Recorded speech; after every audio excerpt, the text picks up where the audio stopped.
प्रधानमंत्री नरेंद्र मोदी ने लाओस यात्रा के पहले दिन 21वें भारत आसियान शिखर सम्मेलन में हिस्सा लिया।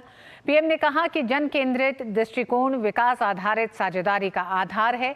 पीएम ने कहा कि 300 से अधिक आसियान छात्रों को नालंदा यूनिवर्सिटी में स्कॉलरशिप का लाभ मिला है। साथ ही विश्वविद्यालयों के नेटवर्क लॉन्च किया गया है। पीएम ने यह भी कहा कि लाओ, कंबोडिया, वियतनाम, म्यांमार, इंडोनेशिया में साझी विरासत और धरोहर के संरक्षण के लिए काम किया गया है। लाओस की 2 दिन की यात्रा पर वियंगचान पहुंचे प्रधानमंत्री नरेंद्र मोदी ने 21वें आसियान भारत सम्मेलन में हिस्सा लिया। उन्होंने भारत की एक्ट ईस्ट नीति का जिक्र करते हुए कहा कि पिछले 1 दशक में इस नीति ने भारत और आसियान देशों के संबंधों में नई ऊर्जा, दिशा और गति प्रदान की है। उन्होंने कहा कि पिछले 10 वर्षों में आसियान क्षेत्रों के साथ भारत का व्यापार लगभग दोगुना होकर $130 बिलियन से अधिक हो गया है और भारत ने 7 आसियान देशों के सीधी उड़ान सेवा शुरू की है। जल्दी ही ब्रुनेई के साथ भी सीधी उड़ानें शुरू हो जाएंगी। पीएम ने कहा कि 21वीं सदी भारत और आसियान देशों की सदी है। आज हमारा सहयोग अंडर वाटर से लेकर स्पेस तक फैला है, यानी पिछले दशक में हमारी भागीदारी हर प्रकार से व्यापक हुई है और ये प्रसन्नता का विषय है कि 2022 में हमने इसे कॉम्प्रिहेंसिव स्ट्रेटेजिक पार्टनरशिप का दर्जा दिया था। साथियों, हम एक दूसरे के पड़ोसी हैं, ग्लोबल साउथ के साथी सदस्य हैं और विश्व में तेज गति से ग्रो करने वाला क्षेत्र है। हम शांतिप्रिय देश हैं, एक दूसरे की राष्ट्रीय अखंडता और संप्रभुता का सम्मान करते हैं और अपने युवाओं के उज्जवल भविष्य के प्रति हम कमिटेड हैं। मेरा मानना है कि 21वीं सदी एशियन सेंचुरी भारत और आसियान देशों की सेंचुरी है। आज जब विश्व के कई हिस्सों में संघर्ष और तनाव की स्थिति है, तब भारत और आसियान की मित्रता, समन्वय, संवाद और सहयोग बहुत ही महत्वपूर्ण है।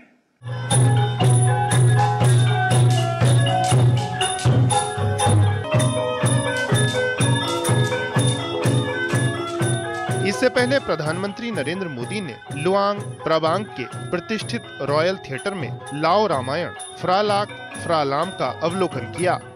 लाओस में आज भी रामायण के प्रति लोगों में काफी उत्साह है।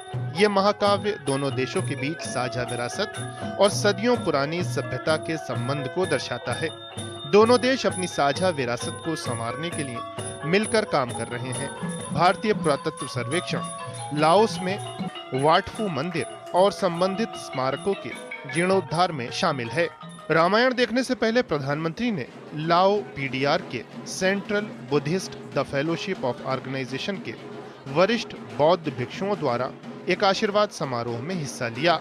भारत और लाओस के बीच साझा बौद्ध विरासत घनिष्ठ सभ्यतागत संबंधों के एक और पहलू का प्रतिनिधित्व करती है।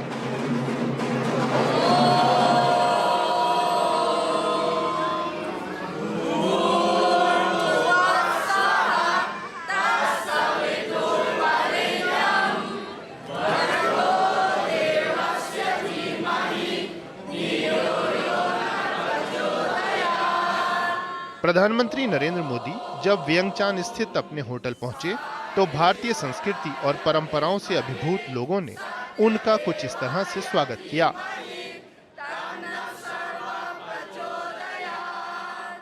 बहुत मजा आया। हमारा सच में बहुत अच्छा एक्सपीरियंस रहा। यहाँ पे आर्ट ऑफ लिविंग के लाओ लोगों ने मोदी जी का स्वागत किया हिंदी में बोल के। यहाँ लोगों की उनसे मिलने की चाहत तो देखी ही गई, साथ ही असम के बिहू के रंग की अलग ही छटा देखने को मिली।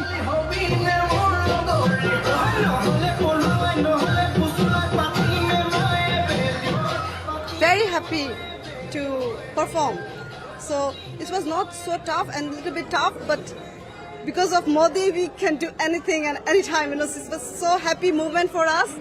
Also for the team, they're very happy to perform in front of. And when Modi ji said like once more, it's like I got the world, you know. Laos यात्रा के पहले दिन प्रधानमंत्री नरेंद्र मोदी ने जापान और न्यूजीलैंड के प्रधानमंत्रियों के साथ द्विपक्षीय बातचीत की। पीएम ने अपने समकक्ष नेताओं के साथ क्षेत्रीय, वैश्विक और आपसी हितों से जुड़े कई मुद्दों पर विस्तृत चर्चा की। प्रधानमंत्री नरेंद्र मोदी शुक्रवार को 19वें पूर्वी एशिया सम्मेलन में शामिल होंगे। पूर्वी एशिया सम्मेलन हिंद प्रशांत क्षेत्र में शांति, स्थिरता और समृद्धि के मार्ग में उत्पन्न चुनौतियों पर विचार करने का अवसर प्रदान करेगा।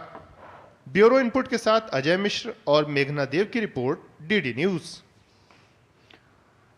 21वें भारत आसियान शिखर सम्मेलन के दौरान डिजिटल बदलाव पर संयुक्त वक्तव्य जारी किया गया, जिसमें भारत और आसियान के बीच डिजिटल पब्लिक इंफ्रास्ट्रक्चर में सहयोग पर सहमति बनने के साथ ही सदस्य देश फिनटेक सेक्टर में इनोवेशन और सहयोग पर भी सहमति बनी है।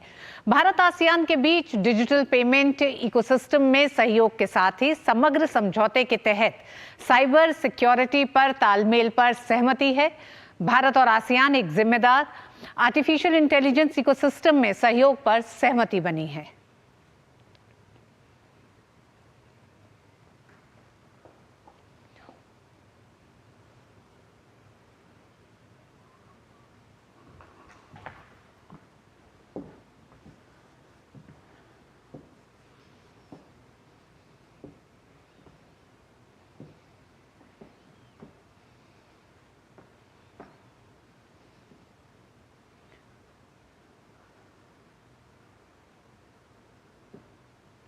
भारत आसियान संबंधों को 10 साल हो